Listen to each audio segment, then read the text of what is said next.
పిల్లరా, పరలోకంలో రేపు వెళ్ళినప్పుడు యేసు లెక్క అడుగుతాడు. ఇక్కడ 70 ఏళ్ళు 80 ఏళ్ళే. అక్కడ ఒక బ్యాంక్ ఉంది, పరలోక బ్యాంకు. అక్కడ ఒక అకౌంట్ ఉంది, పరలోక ఒక అకౌంట్. ఆ అకౌంట్లో నీ డబ్బులు దాచిపెట్టుకో. ఇక్కడ అకౌంట్ వేస్ట్. చచ్చిపోయినప్పుడు ఈ అకౌంట్ ఎవడు తీసుకుంటాడో కొట్టుకుంటారు. కాకినాడ నుంచి వెళ్తున్నా మొన్న గుంటూరు మీటింగ్ అయిపోయిన తర్వాత. నేను బెర్త్లో కూర్చున్నా, ఏసీ బెర్త్లో. నా సీట్లో నేను కూర్చుంటే నా ఎదురు బెర్త్లు 2 కూర్చున్నారు. వాళ్ళు మాట్లాడుకుంటున్నారు, 2 ఫ్రెండ్స్ కాబోలు. అరే సుబ్బారావు అంటున్నాడు పక్కనాడు.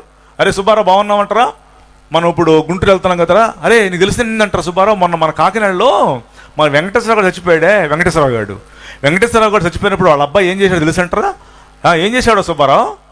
వెంకటేశ్వరరావు మన ఫ్రెండ్ చచ్చిపోతారంట, వాళ్ళ అబ్బాయి అంట వాళ్ళ నాన్న శవం చూస్తున్నాడంట.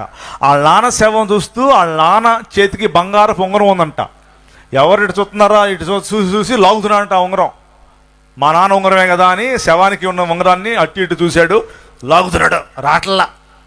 ఏంట్రా బంగారపు ఉంగరం రావట్లేదు, వెళ్ళిపోయిద్దేమో కాలిపోయిద్దేమో ఇది కూడా అని చెప్పేసి అటు ఇటు చూశాడంట. గబక్కనే చాకు తీసుకొచ్చి ఏలు కోసి పడేశాడంటరా. వెంకటేశ్వరరావు ఉంగరం సుబ్బారావు తెలియదు నీకు అనుకుంటున్నారండి. నా కళ్ళ ముందు నా సీట్లో కాకినాడ నుంచి వస్తుంటే. ఈ లోకంలోకి వస్తూ ఏమీ తేలేదు, వెళుతూ కూడా 1 రూపాయి కూడా తీసుకెళ్ళాం. నీ బ్యాంక్ అకౌంట్ కోసం, నీ చెవు పోగుల కోసం, నీ బంగారపు గాజుల కోసం, నీ మెల్ల ఉన్న గొలుసు కోసం లాకర్లో పెట్టావుగా, ఇంట్లో పెట్టావుగా. చచ్చిన తర్వాత నీ 2 కూతుళ్ళు కొట్టుకుంటారు. అక్కడ నుండి చూస్తావు నువ్వు. చిచ్చి, యేసు ప్రభు సేవకు ఇచ్చిన బాగుండేదే.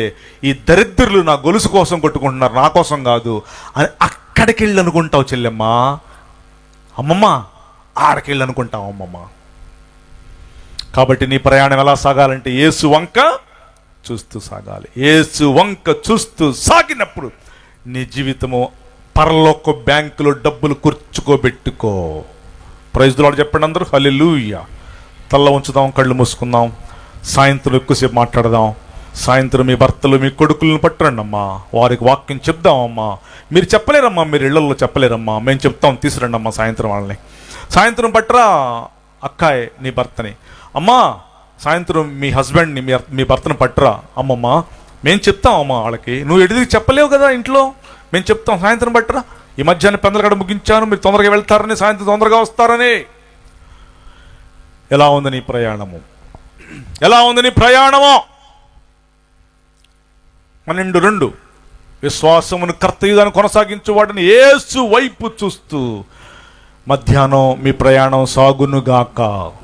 అలా మీరందరూ దీవించబడుదురుగాక. మీ కుటుంబం అలా సాగునుగాక.